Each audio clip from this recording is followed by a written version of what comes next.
Okay, Assalamualaikum warahmatullahi wabarakatuh dan salam hari Ahad. Okay, salam Ahad. Okay, so how are you today? Apa khabar semua? Waalaikumsalam, Doktor. I'm good. Okay, I'm so happy to hear that. Okay, thank you Natasha, Akmal dan juga orang lain dan juga Amira. Okay, thank you so much.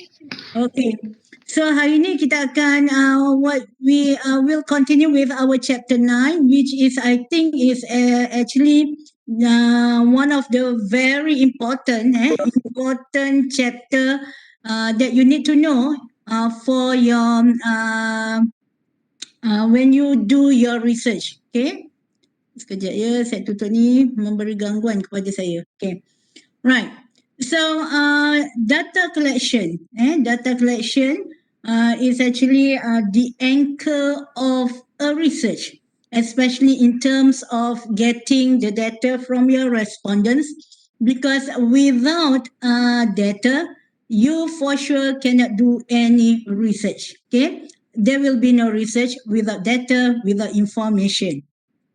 So most of you, I'm sure that 98% of you will use questionnaire as a part of your data collection. It's a method, it's a technique where you can get data or information from your research subjects. Okay. So let's continue with this one. Oh, by the way, before I forget, so on today we are going to talk on chapter 9, and then on Thursday we are going the first hour we are going to do our presentation in terms of the questionnaire that I asked you to develop, right? And then the second hour we are going to discuss on our assignment group assignment, where it's now time for you to do your pilot study next week. So we are going to discuss how actually you want to do your pilot study, and also how are you going to start collecting your data, right? So that one we will do it on Thursday, right?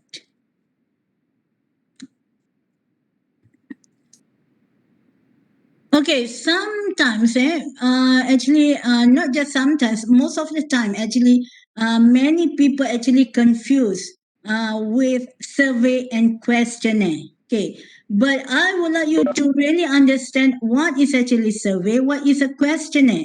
Okay, a survey is your research strategy.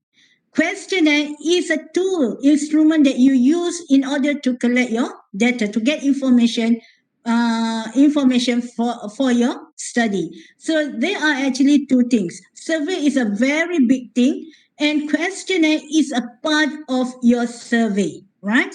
Because some people, they don't use questionnaire. Instead, they use interview and so on, right? So that one is you need to understand the difference between survey and questionnaire.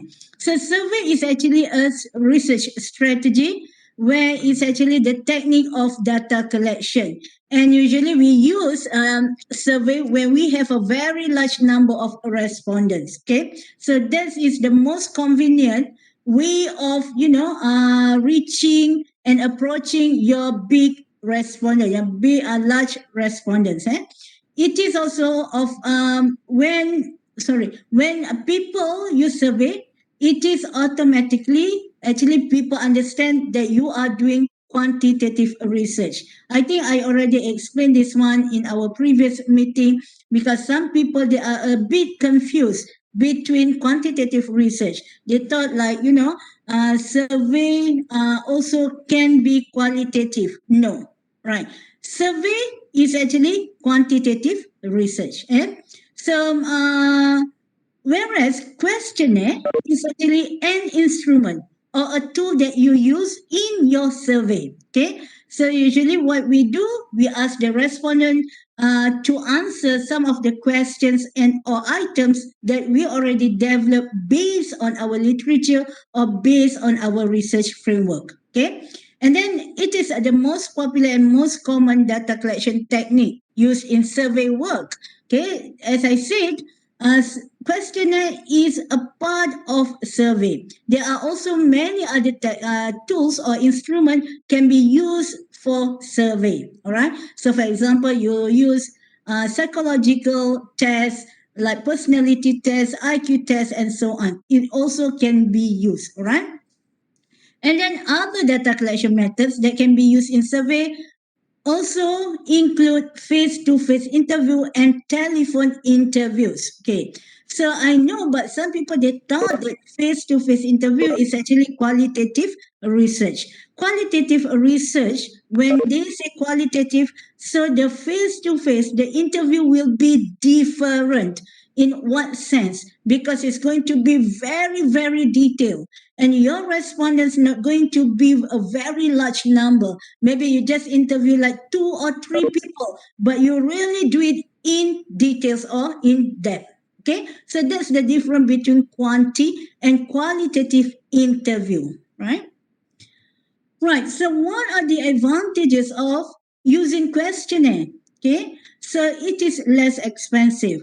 And then you get something like, people that may reach, people that you may not know. For example, nowadays it's very popular. People use, Google Form and so on and using online. Sometimes those people, you don't really know them, but you can reach them. So that's the advantage of using questionnaire through online, for example. Okay, and it's also easy and fast for the respondent to complete. Okay, so I keep telling my students, okay, and also it doesn't matter my undergraduate and also postgraduate students, the best time, okay, that you can limit your questionnaire is actually not more than 20 minutes, not more. Even sometimes people will ask you, okay, how long will it take for me to answer this questionnaire? So if you answer like half an hour, they say, okay, I'm so sorry, I'm in hurry, so I don't have time to answer your questionnaire. Okay, but if you say, oh, it only take like 5 to 10 minutes, okay, so they will reconsider to answer your questionnaire. So the time is very, very, usually it won't take very long. So that's the reason. So make sure when you develop the items in your questionnaire, the items must be the very, very selected and very good one. That one is very important. Okay. And then familiar to most respondents.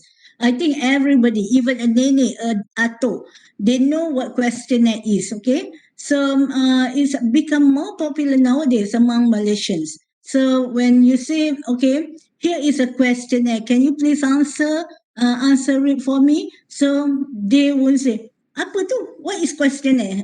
No, jarang. Okay, so people are more educated now.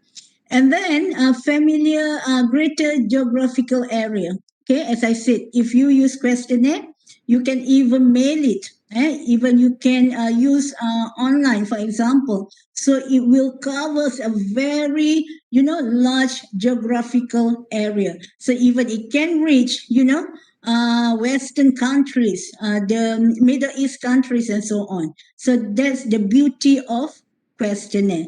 So you don't have, even nowadays, face-to-face interview also can be is already okay because you can Skype, you can have face-to-face interview using like what does it call, face apa, face call, is it face call, something like that?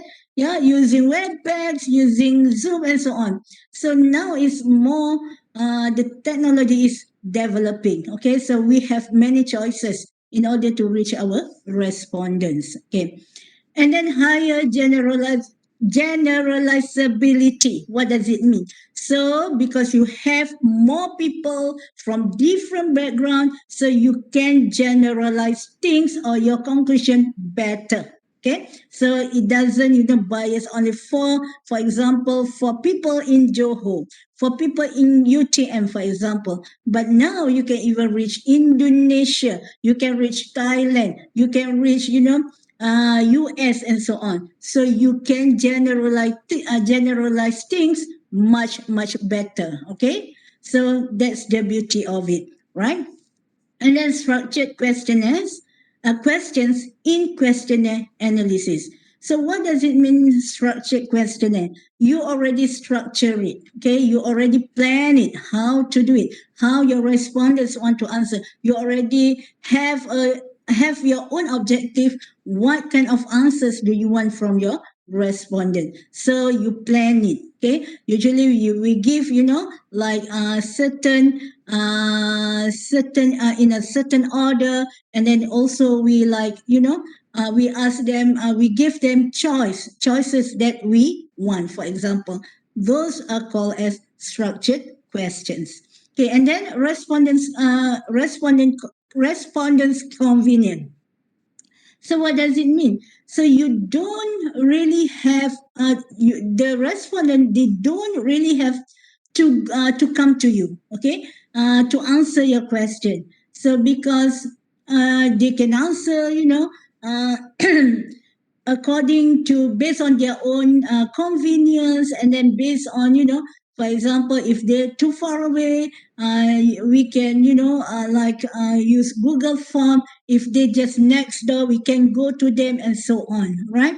So we can always distribute our questionnaire based on the respondents convenience. Okay, and then ability to replicate. So what does it mean? So if you have a good questionnaire, a valid one, and a reliable one, you can use it again in your future study or other people's future study. Okay, so that's what we also want. Okay, in terms of the reliability. Okay, and then reduce bias. Okay, a questionnaire, okay, usually we give to our respondents, okay, we let them answer by themselves. We as the researcher, or we call it also enumerator. Enumerator is the person who actually distribute the questionnaire to our respondent. Okay, we cannot lead or we cannot influence our respondents to answer the way we want it. Okay, so for example, okay, you give question. Okay, for example, do you really do you like let's say Pizza Hut, for example, and then this person say Pizza Hut. I'm not sure Pizza Hut I like it or not, but because you really like it, Pizza Hut, and you want actually do some promotion, your study is actually to promote Pizza Hut, you can influence that person. For example, you say, jawab lah, please, you please like Pizza Hut, and put it strongly agree. Okay, you cannot do that. All right. So that's the reason. The questionnaire is actually is the purpose is to reduce bias. Okay, so they can answer the way they think which is right for them. Okay, and then less intrusive. Less intrusive. What does it mean? So it means that you really don't intrude people's life, because you can, for example, if you want to give by hand, so you just can just leave it, to that person, and give time. Okay, give time to them. Okay, let's say in 2 days time I will come back and collect the questionnaire. So you don't really bother people's life. That one is very important. Okay. All right. So move on to the next one. Questionnaire administration. How you admin? How do you manage your questionnaire? How can you distribute your questionnaire to your respondents? There are many ways. Okay. during my time, okay, during my time, most of us use postal, yeah, where we always use a very we need to spend quite a lot actually to mail the questionnaire to the respondents, where we always use we already put stamp on the envelope, okay, and then we mail it with the blank with the questionnaire. So we expect the respondent to use the envelope with the is already have a stamp on it, okay, to post it back to us, okay. But the problem is, if you use post, okay, by post, you need to really, really be very, very careful. Why did I say this? Okay, so usually people tend to mail it back to you. They don't have time to go to the post office and to the mailbox, for example. Okay, so usually the percentage, so if like let's say you want like 200 respondents in your study, actually you need to double up the number. You need to send like to 400 respondents in order to get 200. Okay, so you just imagine how much, what is the cost will be, okay, because you need to double up, okay, the number. Because even based on my also my own experience, in order to get like 50% of the number that you have posted the questionnaire, is very, very slim. Okay, so sometimes we can only get like 10 to 20% from the respondents. So that's the reason I don't really like I don't really like mailing the questionnaire to my respondents. I prefer delivery and collection.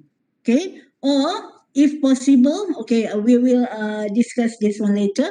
How actually we can what motivate our respondents to respond. Okay, and then also online. This one I think the most convenient now, especially during this COVID-19. So I think most of you can do it online, right?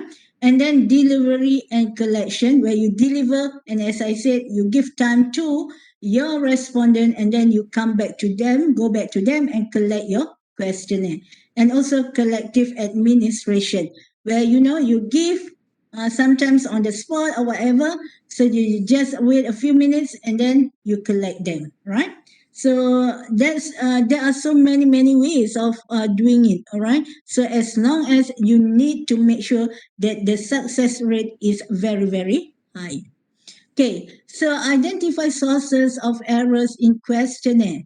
Okay, so random sampling error. Okay, so this one is more on the statistical part. Okay, so you already learned this one is actually when you do the estimation, when you study estimation last semester in your statistic class.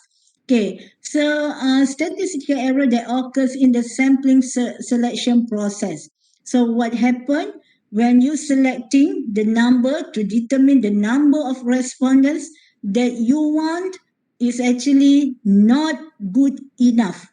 Okay, not good enough to reach the number of respondents that you should take. Okay, so for example, you have like 1,000 people, the population is 1,000, you only take like 30 people. So for sure, 30 people cannot represent 1,000 population. Okay, so that's what we call it random sampling error. And also you being biased. Okay, you don't really take, okay, you don't really take your sample, select your sample randomly, but you bias. Okay, you only select, like your makcik, your tokcik, your nekcik, your whoever your relatives. Okay, because you think is more convenient. So that one is not random sampling. That one is, we call it as non-probability sampling, right? And then systematic error. So caused by mistake in the execution of the research. So it can be divided by into two errors, okay, two types. The first one we call it as a respondent error, refers to the sample bias due to respondents' lack of cooperation. So this one, how? Okay. So for example, one thing that we always we have to face, when doing this questionnaire, this survey. So in terms of the honesty of our respondents, okay, sometimes they just answer the question for the sake of answering the questionnaire. They don't really mean it. Okay, so that one is very very hard for us to control. Okay, so and then so that's what we call it as respondents lack of cooperation. So they don't really cooperate to answer your question, your survey, 100%. And then the next one, administrative errors. Okay, so involve improper execution of the research plan. Let's say data entry error. Okay, for example, I give example, if you ask one senior citizen, and then you ask, how old are you, and then he said 60, but you put it, in your data entry, you put it 16, 16. Okay, so the sum is almost similar, but actually the number, the information is totally different. Okay, so that one is the error that comes from the researcher during the data entry. And also interviewer error. Okay, so for example, I say, you call this person, that this person said 60, but the interviewer thought 16, and then they put 16, report to you 16, and you enter the data also in SPSS 16. So double error. One, the interviewer error, and then the data entry error. So that's the reason we need to double check, okay? Because let's say that how come my respondent is 16 years old? That's too young, because the requirement for your study, for example, need to be at least those who are already employed, okay? And then they must work at least 5 years service, okay, for example. So it's not going to be 16. That's impossible. So what you need to do, you need to go back to the interviewer and ask the interviewer to reconfirm whether the data that he or she has collected is correct or not. Okay, and then sample selection error or interviewer cheating. Okay, for example, okay, too many questions. For example, 100 questions to ask the respondent. Okay, so what the interviewer did, they cheated. Okay, so they answered for the unexist respondent. Okay, ini yang memang satu is not integrity. Okay, so that's the reason when you want to, for example, hire your enumerator. Okay, so make sure the person that you hired has a very high integrity and reliable. Okay, that one is very very important. Yeah, steps in developing a questionnaire. Right. So people, you already what should I say, you already developed some of the items for your questionnaire. So for the next assignment that you need to submit, is going to be a very good questionnaire. Okay, so it must have all this. All right, so what should you do? So you must know the measurement skills. When I say measurement skills, it can be quanti, quali. So if it is quanti, it can be ratio, or it can be interval, for example, or if it is quali, if either nominal or ordinal. So that's what we call it as measurement skills, right? So something that you can measure. And then you need to justify choice of measurement scale. So if you decided you want to use quali-nominal, why? Why do you want to use quali-nominal, for example? So you need to justify the measurement that you have chosen. Okay. Right, before I go further, any question? Okay, ada soalan kah? Okay, next one, develop measurement table. Okay, so usually we need to have a table for every single of our items, and what kind of measurement do we actually mean for that item, right? And then convert skills into questionnaire. So as I say, remember we started with a big construct, and then we convert it to variable, and then we need to convert it into items or questions in our questionnaire. Right, so identify demographic variables. Okay, this one usually the very first part of your questionnaire. So usually what we do, we always start with a very simple questions regarding their background. You know why? Because to motivate them to answer the rest of the questionnaire.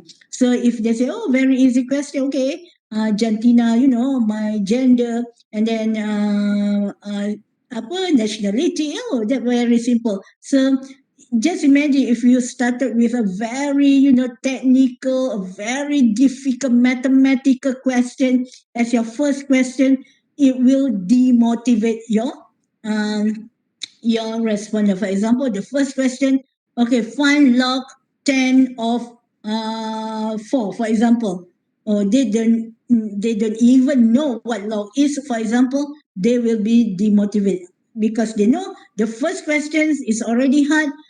They will say, oh, I'm sure the rest of the questions will be harder than this one. Okay, so that's why we don't want to demotivate our respondent. And then also very important for you to prepare cover letter. So what is cover letter?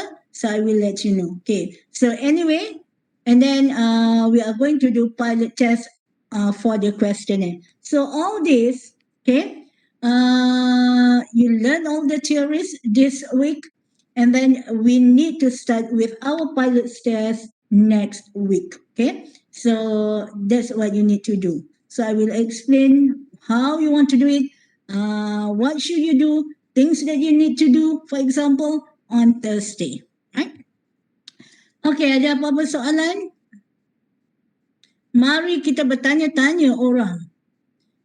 Okay, so let me see. Christopher. Christopher, are you here? Faham tak? Apa yang awak faham? Okay, Christopher. Apa perbezaan survey dengan questionnaire?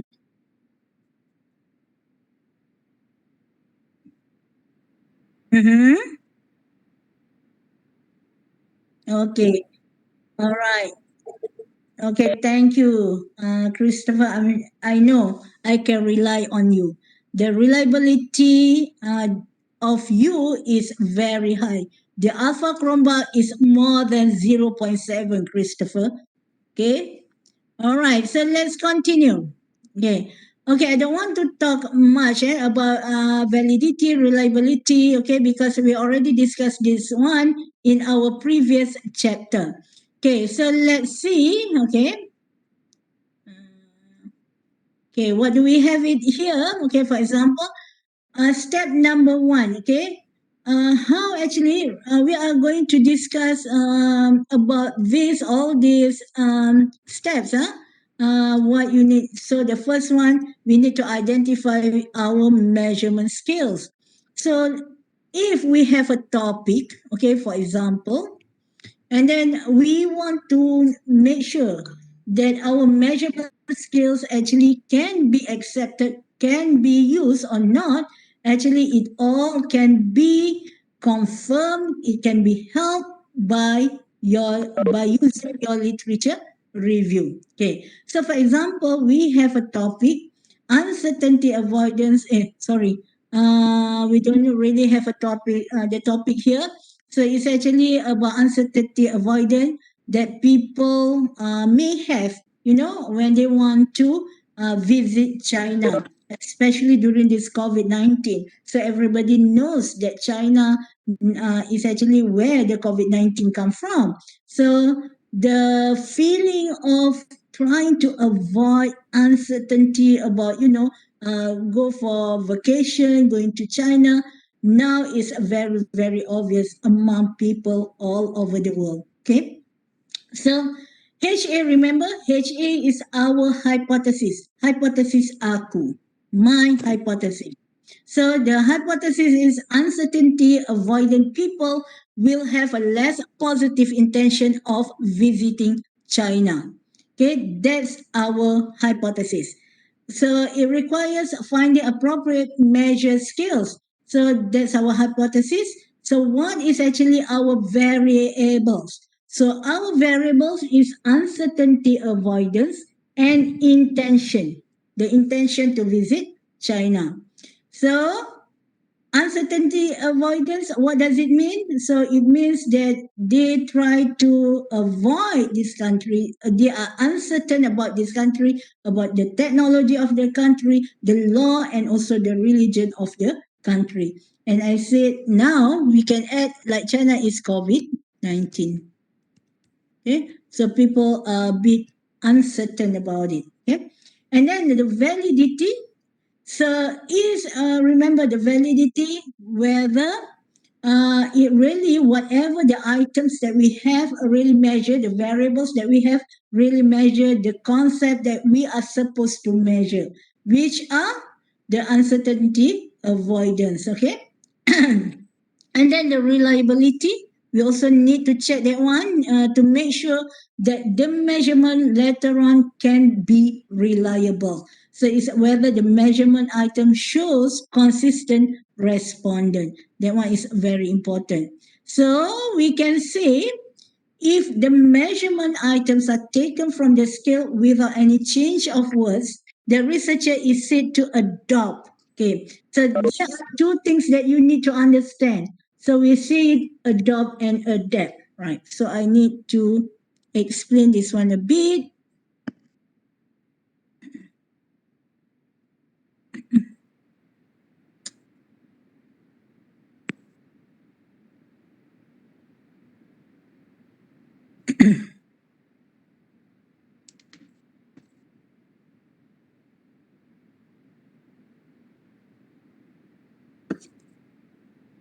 Oops. Hey, where is it?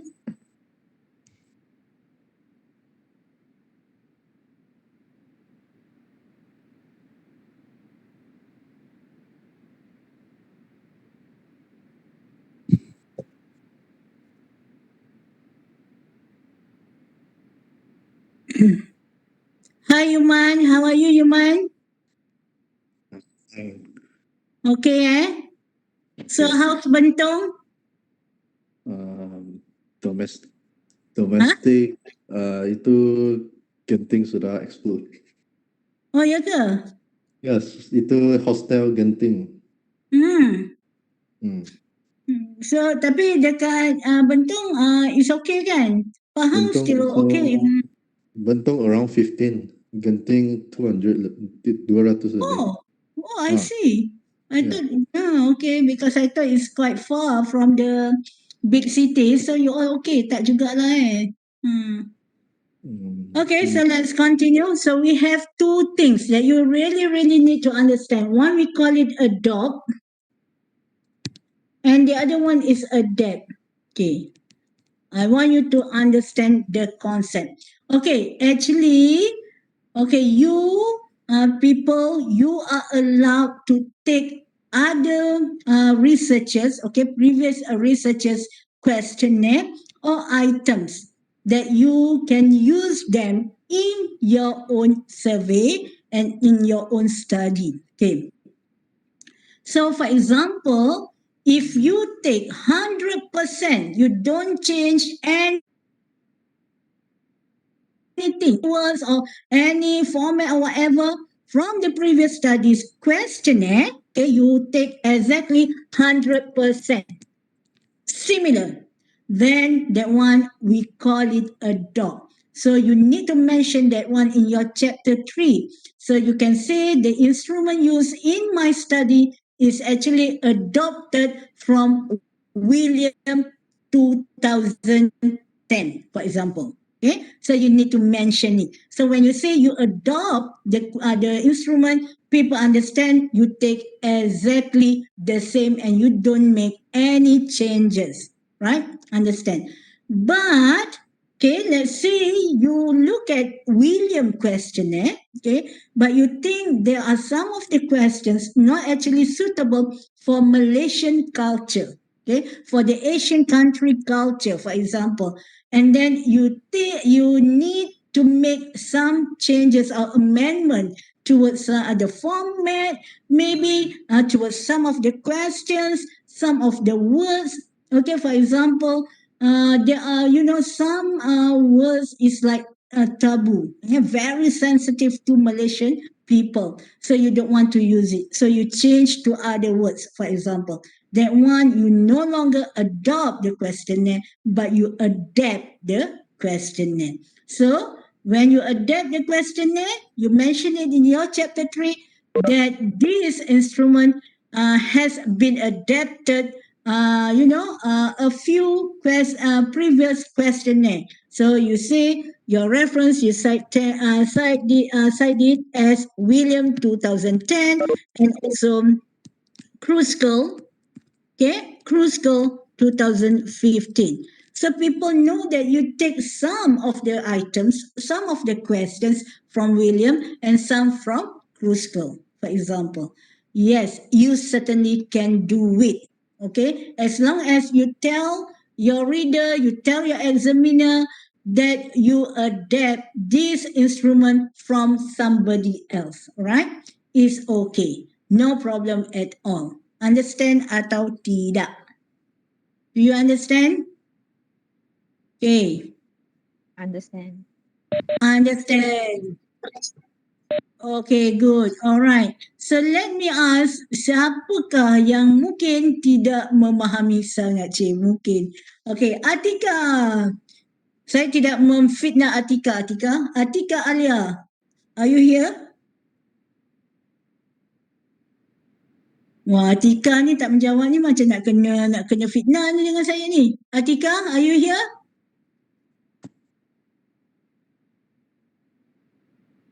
Tak jawab. Tapi macam nak jawab tapi tak ada suara. Hello. Hello Atika. Merdunya suara Atika.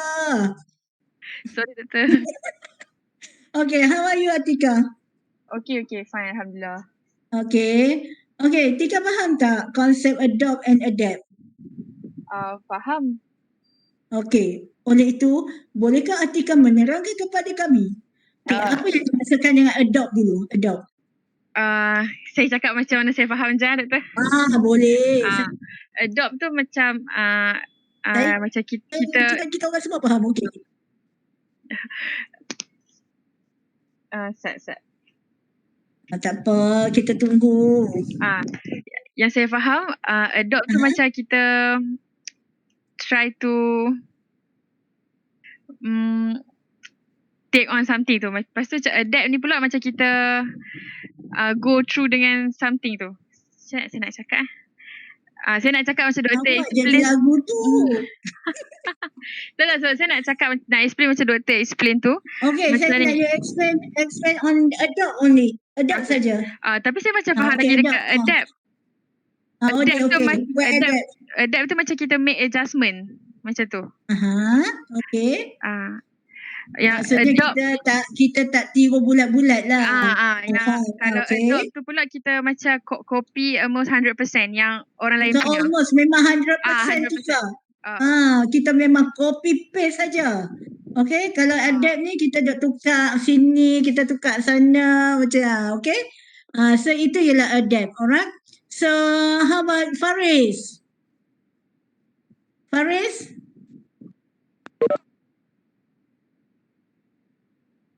Oh, Faris. Hai, manalah awak ni? Ini entah-entah duk tidur. Iqbal.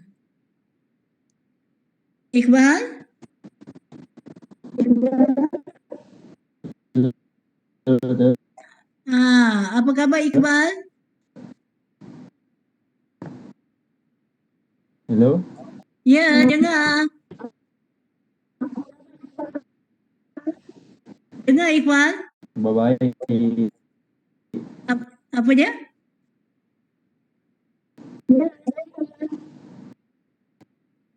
Delay tu. Apa ni? Tapi saya dengar apa you cakap. Okay, Iqbal. Kalau you lah, okay, you nak pilih adapt or adopt? What do you think in our class assignment? Which one do you think is better? Will you choose adapt an instrument or you adopt?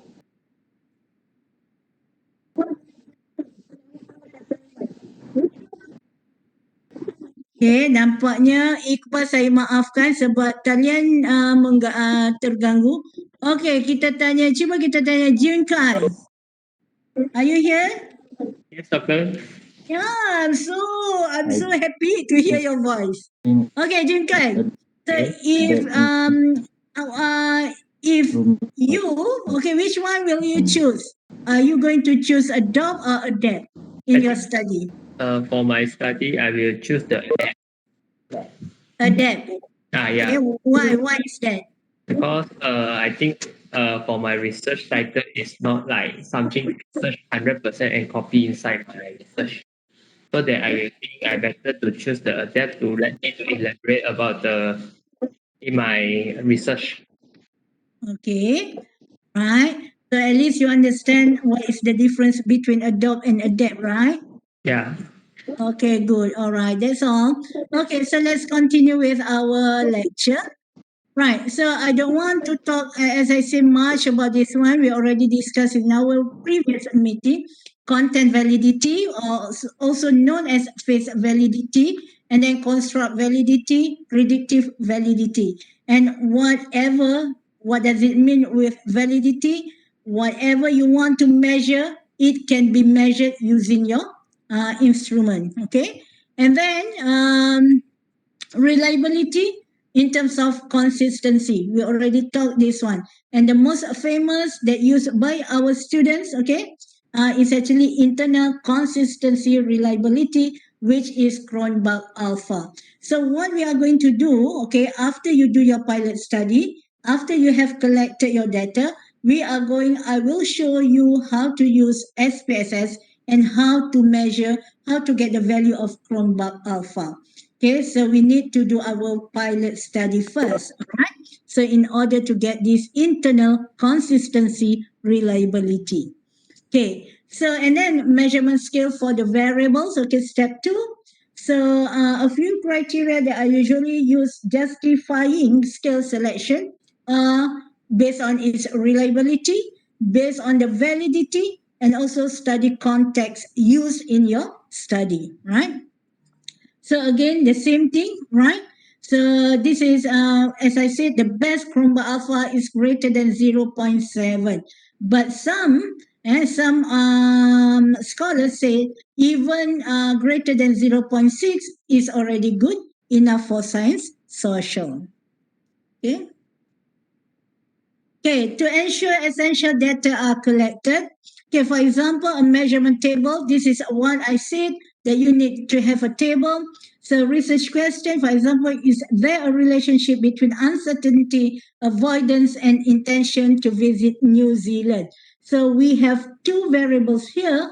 The first one is uncertainty avoidance, and then the next variable is intention to visit New Zealand. So your hypothesis usually that we do, okay, that we state in our chapter 1 or chapter 3. So usually our hypothesis, okay. So uncertainty avoidant people will have a less positive intention to visit New Zealand, for example.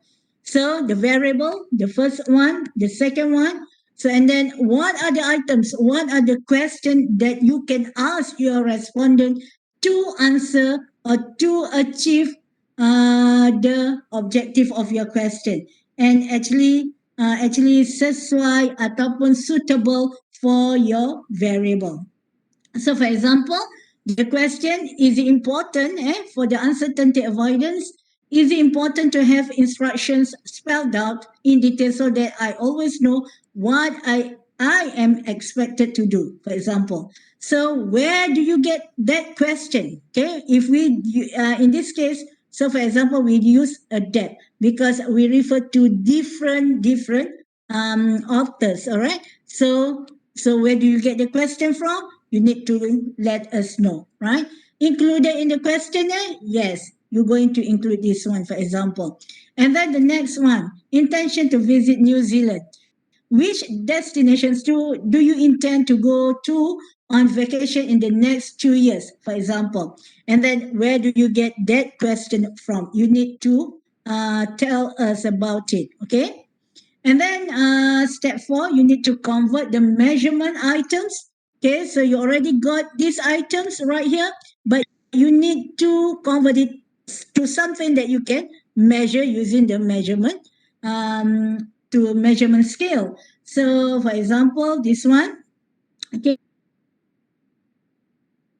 So please, people, this is a very, very good way of, giving instruction to your respondents when and how they can answer your question. So you can always keep this one, keep your book, and you can always copy the way how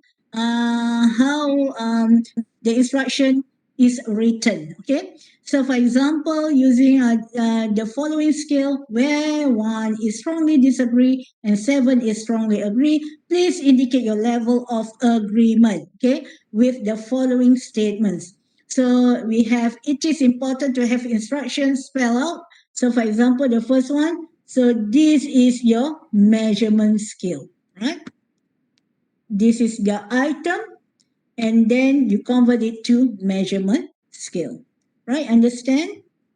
And then step 5, pick up from the literature the characteristics of the population that are usually measured in earlier research.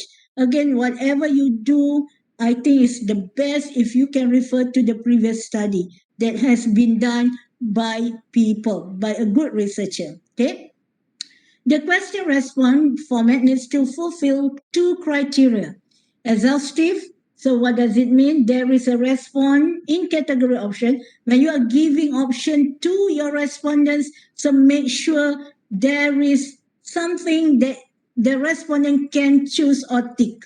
Okay. So if there is no answer actually suitable to the respondent, so the respondent will be very blur, very confused, and don't know which one or how to answer your question, right? So you need to consider all elements, and then mutually exclusive. What does it mean? There is no overlap. So it means that they don't know to choose whether, for example, A or B, because A and B both actually represent the same thing to the respondent. Okay, for example, right? Let's show. Okay, so this is example, right? So for example, what income group do you think? Okay, so for example, what income group do you think, okay, do you think would belong to, taking the account or blah, blah, blah, right? And then you ask them to choose one. So for example, okay, the respondent, you ask the income is actually 50K. 50K. Okay. Where should the respondent tick? 1, 2, or 3? What do you think? Dekat mana dia boleh tick? Pilih jawapan. Exist or not for his category? Not exist. Does not exist kan? Sebab it's not listed here. So the respondent cannot answer your questionnaire because there is no category for him. So that's what we call it as exhaustive questions. Okay, items. They don't have a specific answer for them, right? So that's the reason we need to do the pilot study. If let's say in our, okay, among our respondent, potential respondents may have this kind of category, then we need to adjust our answer, right? And then next one. What does it mean by mutually exclusive? Mutually exclusive, it means there will be no overlap. Okay, in this case, if your respondent, the income is 30K. Okay, yeah, 30K. So where should your respondent tick his or her answer? Number 1, number 2, or number 3? Tell me. Number 3. Number 3. Okay. Any other answer? Chindo. What do you think, Chindo?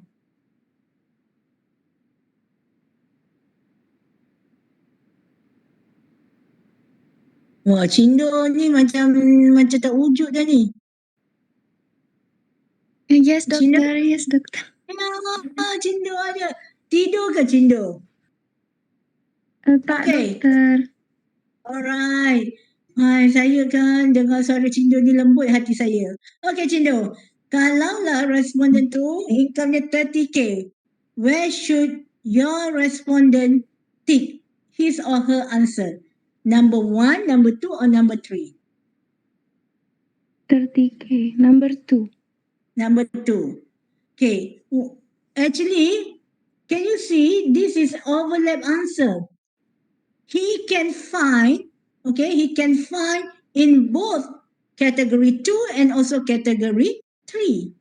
So this is what we call it is not mutually exclusive options.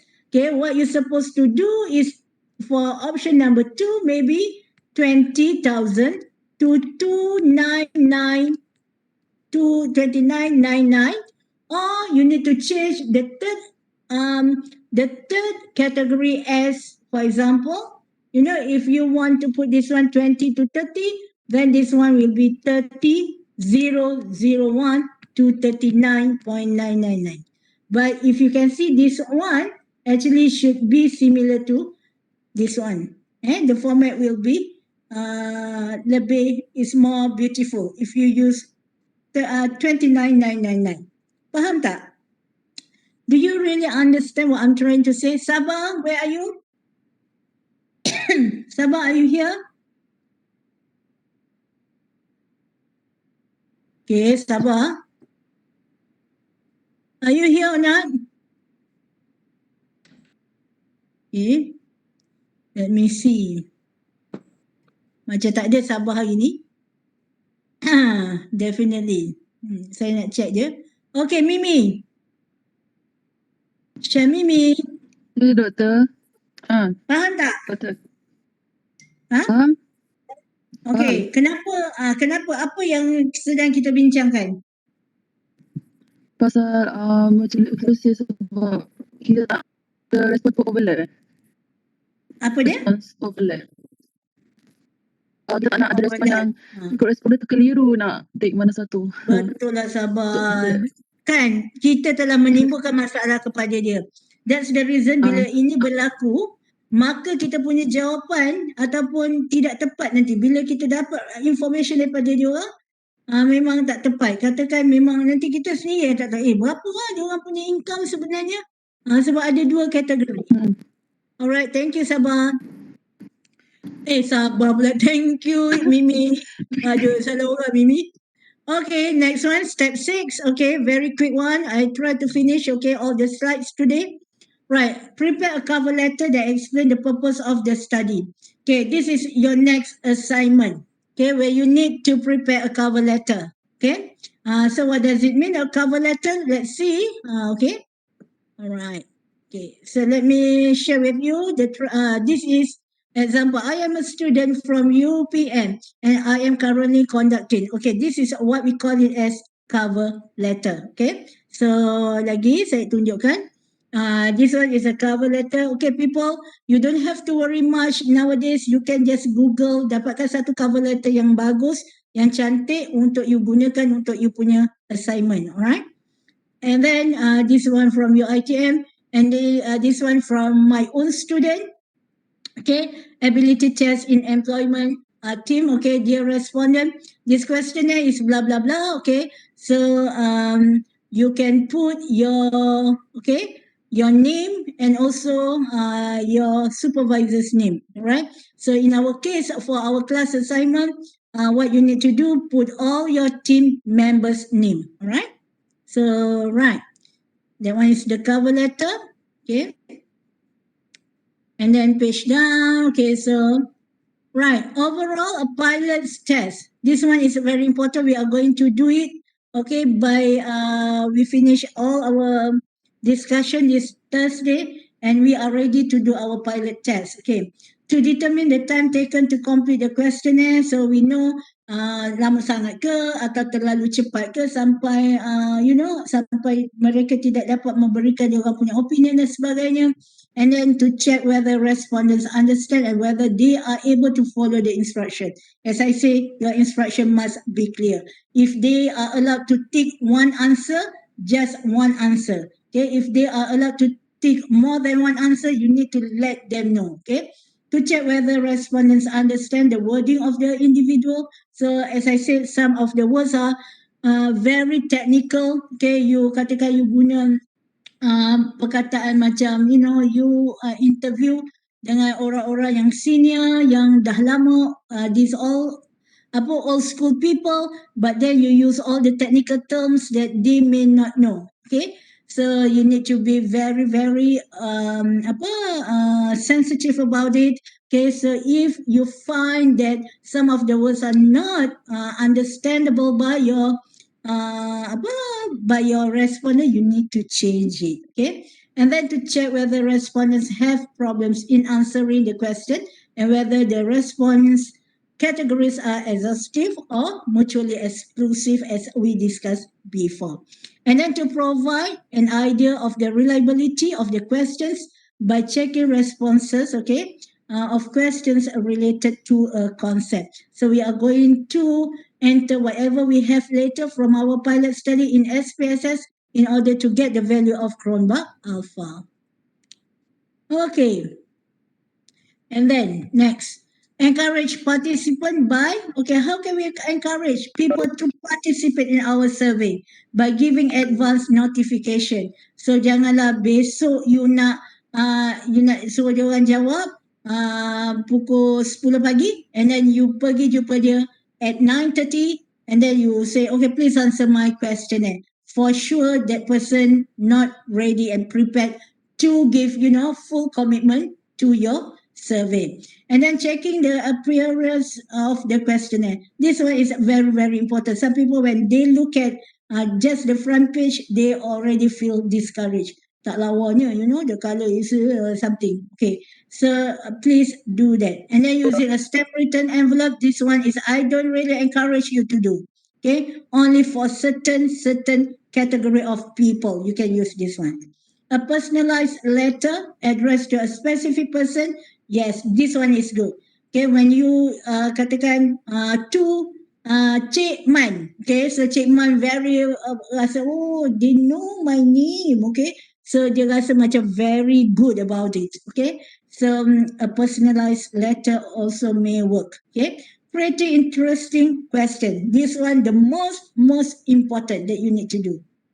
Okay, explaining the benefits that the respondent will enjoy as a result of participating in the survey, targeting and collecting. You have your own target and make sure you get the number that you want. Okay, explaining that they are valued respondents. Please say thank you. You are chosen people. That's the reason we choose you, select you to participate in this survey and so on. You mesti macam bodek-bodek sikit you punya respondent. Okay, encourage party also. You can do offering incentive for participation. Some people give a small token like a pen, a keychain or whatever, but as a student, you just buat apa yang termampu. Don't spend too much just for the incentive. Okay, having a prize draw for participation. This one I know one of even some of the lecturers they use this one. Okay, untuk nak encourage orang punya respondent untuk jawab. They even offer like prize draw ni sampai barang elektrik, fan, toaster and so on. I think if you have money then you can do it. Okay, the most important also you need to assure them their confidentiality. So because they don't like to be asked their name and so on, for example, because for them that's their privacy. Okay, so and then the rest of it. Okay, and then after we get later from our pilot study, so we're going to learn how to edit to code and also to do the data entry in SPSS. Before that, I think I missed this one. Okay, where is it? About the pilot. Okay, also this one, keeping the questionnaire short. As I say, it cannot be more than 20 minutes. You need to understand it. Where is it? Where is it? Where is it? I know I missed something.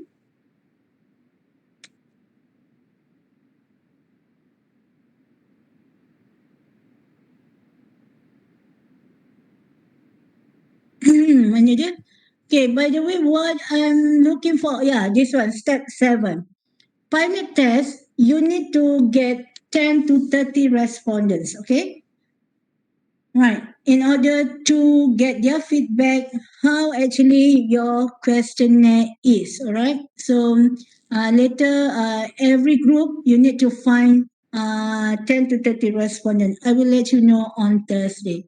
Okay, that's all for today. Thank you so much for listening, okay? And then for your attention, right? So let's don't waste time. I go to the attendance.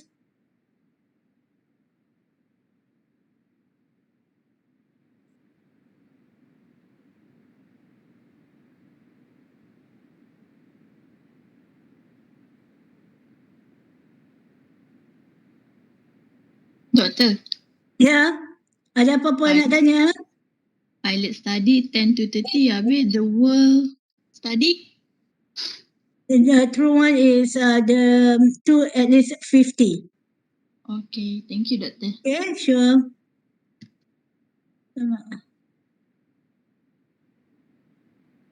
Okay, ada siapa lagi nak tanya? Sekejap slow-melo.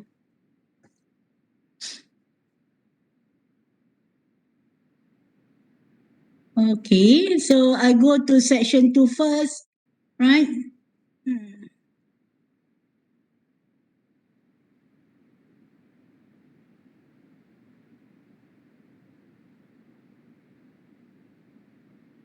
Ayuh.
Doktor boleh boleh scan.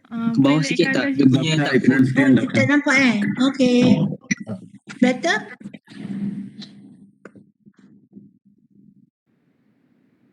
Okay, Doktor, dah boleh.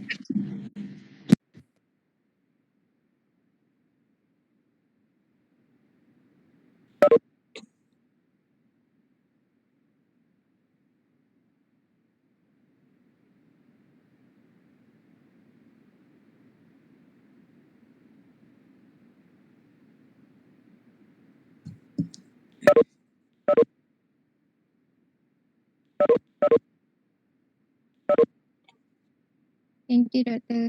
Okay, welcome.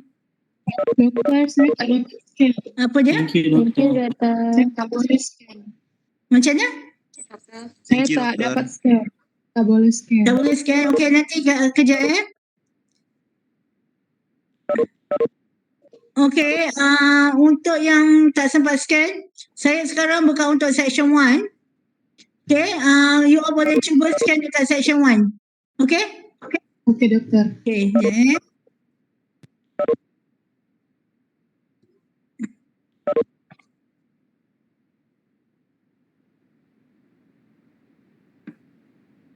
Thank you, Doktor. You're welcome. Nampak tak? Nampak ke tidak? Okay.